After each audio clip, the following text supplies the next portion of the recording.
السلام علیکم و رحمت الله و برکاته. برادران عزیز، مراجعات و پیام من به منافقان اینترنتی است. آن کسانی که در شبکه‌های اینترنتی در پی بی‌حیا کردن دیگران هستند، کسانی که با نام یگان دختر سامانه کشاده در آن رسم و نوارهای زنان نیم برهنه و لوچ می‌گذارند، یا رسم‌های یگان دختری تاجیک را دریافت کرده با نام او سامانه می‌کشایند و با این طریق با مردان دیگر رابطه کرده هر سخن فحش و بی‌حیاگی را می‌نویسند. آنها با این کردار خود هم دیگران را به فساد می‌کشند و هم آبروی آن دختر را می‌ریزند.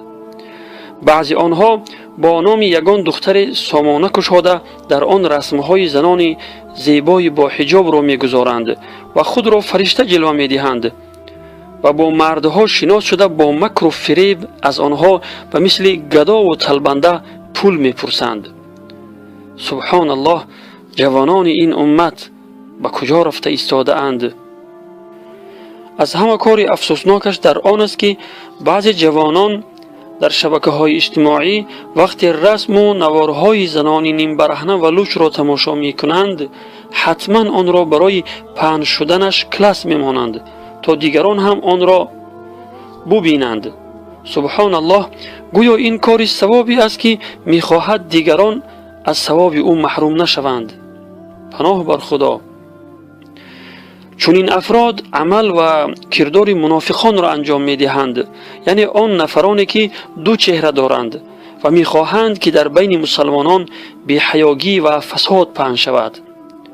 بسیاری از خواهران و برادران ما به واسطه همین شبکه‌های اجتماعی حیا و عفت خود را از دست دادند و به فساد رفتند. من نمیگویم استفاده از شبکه‌های اینترنتی منع است، بلکه یک طریقه دعوت و اصلاح نیز هست. این وابسته به خود انسان است که در این شبکه‌ها رسم و نوارهای اصلاحی تماشا کنند.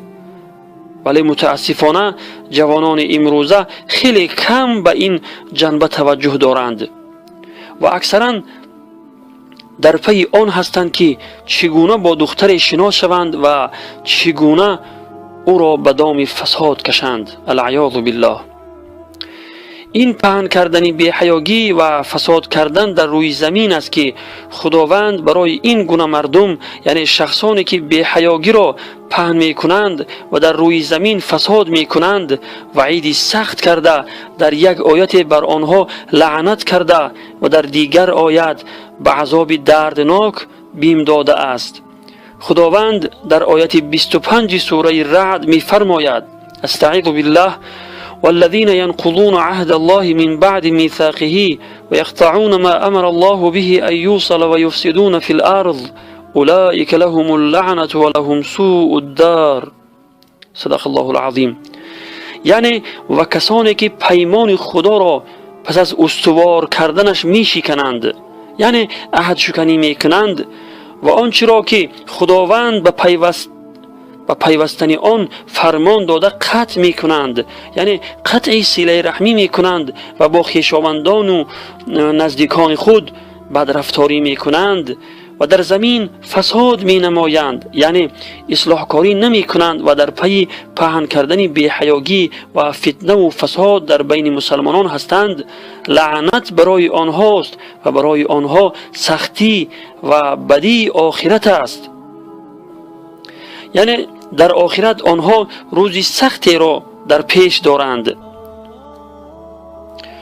برادر عزیز، آیا پهن کردن رسم و نوارهای بی‌حیاگی اصلاح کاری است؟ حالا هم گناه بودن کاری ناپسندت را حس نمی کنی؟ پناه بر خدا.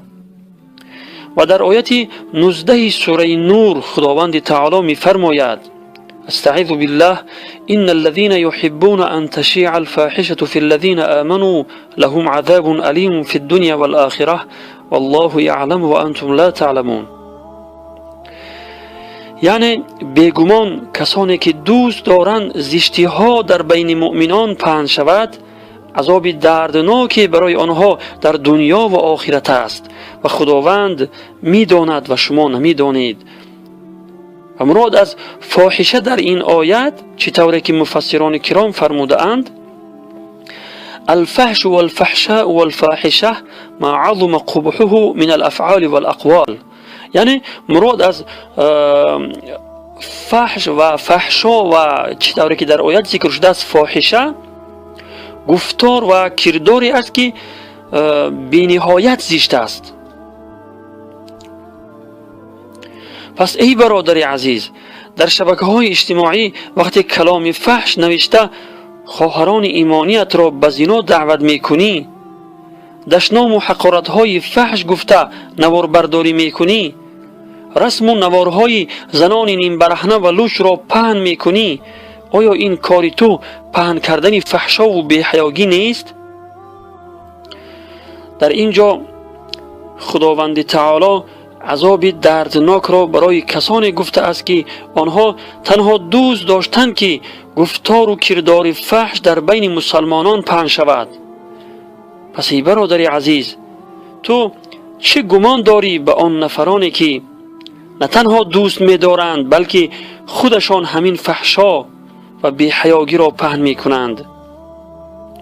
پس ای شخصی که در شبکه‌های اجتماعی برای زنان رسم‌های فحش و بی‌حیاگی می‌فرستی، ای شخصی که با سخنان فحش و بی‌حیاگی دیگر خواهران ایمانیت را به فساد می‌کشی، و ای شخصی که رسم و نوارهای حرام را پهن می‌کنی، از لعنت و عذاب دردناک خداوند نمی‌ترسی؟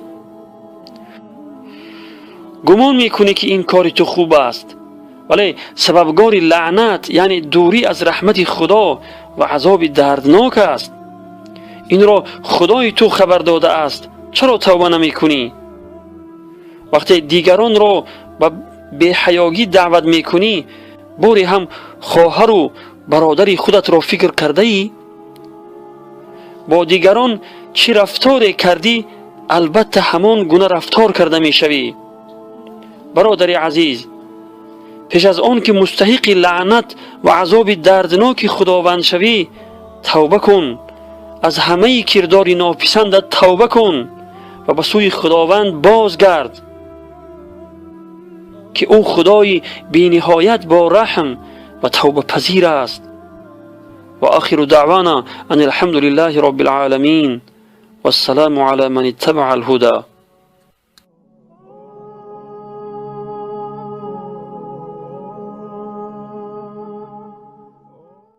جوان تا کی چنین مدهوش و مستی، هزاران توبه کردی و شکستی، نمی آید چرا یک لحظه شرمند ز دادار و ملیک کل هستی، ز دادار و ملیک کل هستی.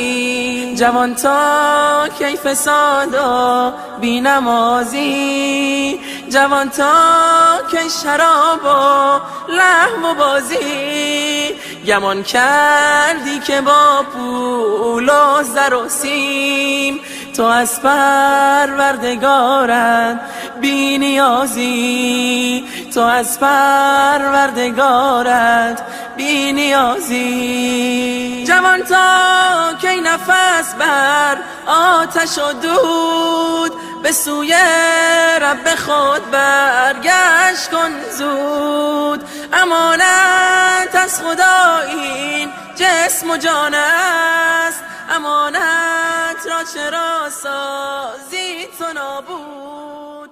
امانت